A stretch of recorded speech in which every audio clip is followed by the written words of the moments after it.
Welcome to Bass Talk, presented by ZMan Fishing, and we're back on the air today.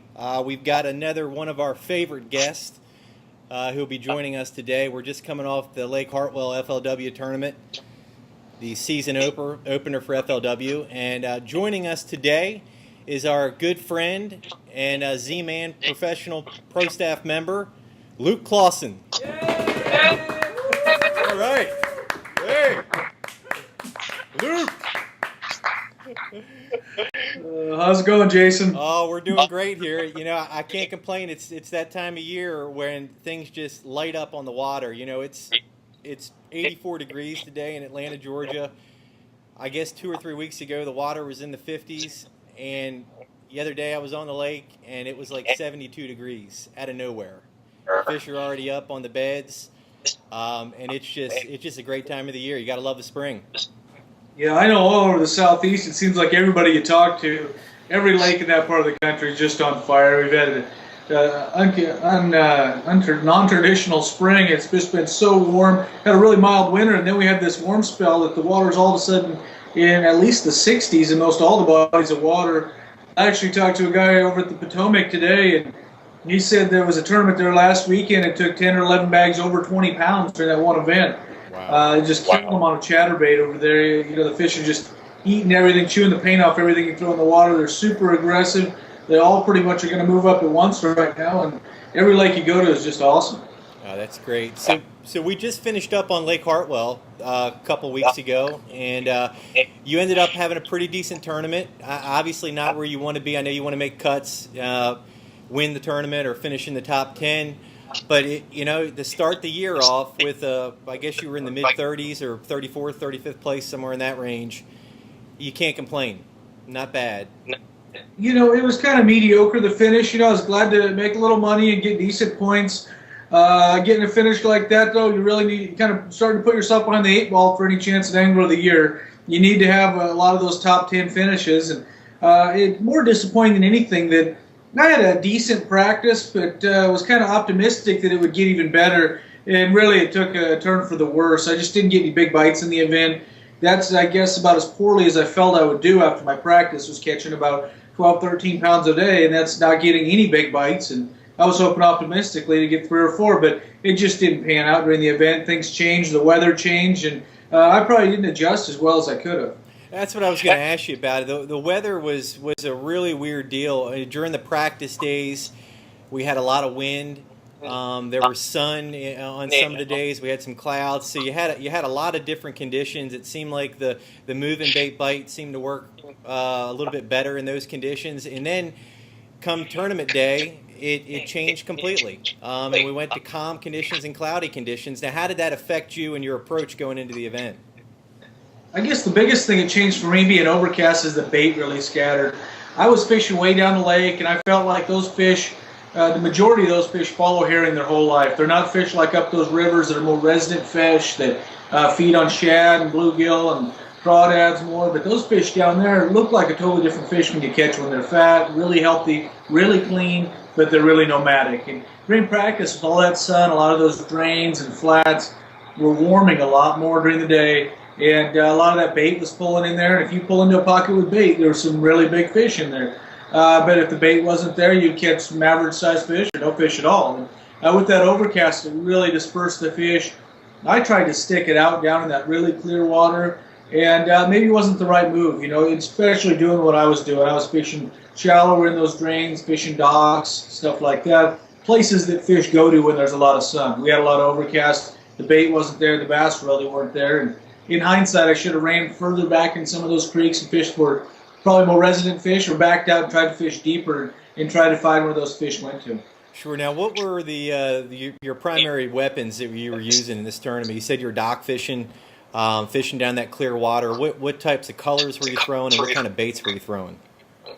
I throw pretty much all plastics down there. Later in the afternoons, I'd pick up zinkers and throw it wacky rigged under those docks. When it started to see a few fish lift up and suspend, it was a time to pick that bait up. There's probably no better bait when those fish are up suspended below a dock like that. It's something you can skip up under there, and it sinks fairly slow. It gives them time to swim over and follow it down, or eat it right when it hits the water there. And then in the mornings, I would fish around the dock a lot more, using 3/16 ounce shaky heads with just a little green pumpkin finesse worm when it was overcast. If the sun ever came out, I'd throw watermelon candy, but it seemed like to see the sunshine at all was pretty rare during that event. Sure, absolutely. Now, moving ahead, we're headed to Table Rock Lake here in a couple weeks. Now, again, you know, the weather, you probably have been keying into what the weather is and the water temperature and that kind of thing. Going into the event, a lot of guys are probably assuming pre-spawn. That might be changing right now. We might be thinking it could be a dead, you know, the first wave of big spawners might be coming in. What is your thoughts on Table Rock and kind of how you want to approach that event going forward?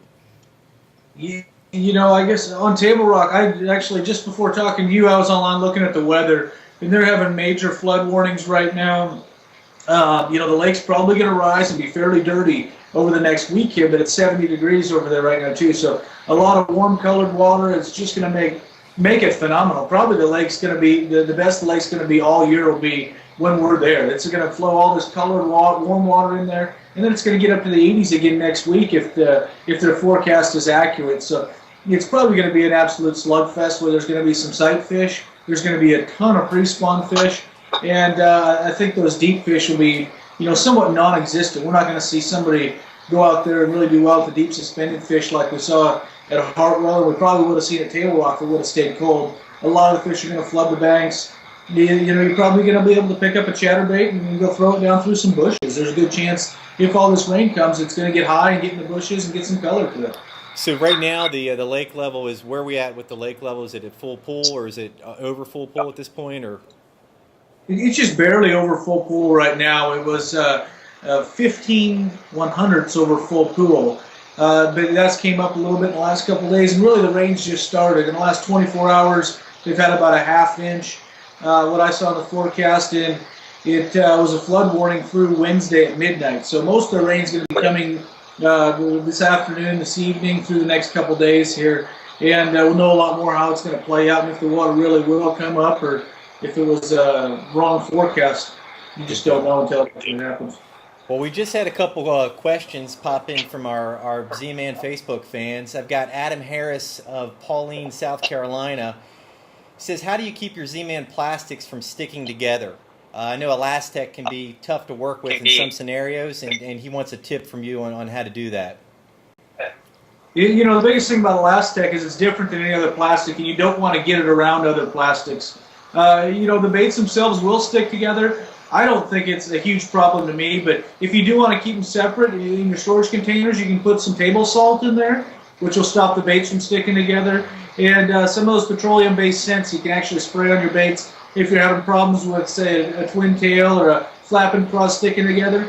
Spray it with an oil-based bait, or oil-based scent, and it'll actually make those more lubricated and they won't stick to each other as bad.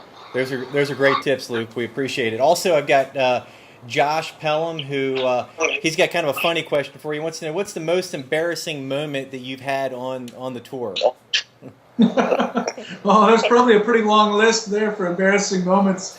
I would have to say probably one of the biggest bonehead moves I've ever made was up at Champlain. We were up there fishing a tournament. It was the year I won the FLW Cup. It was the last tournament of the year. And I go to back out of the garage, and I hooked my bumper on the corner of the garage and ripped it completely off. And there was a lot of people standing around there looking at me. It was pretty embarrassing for sure.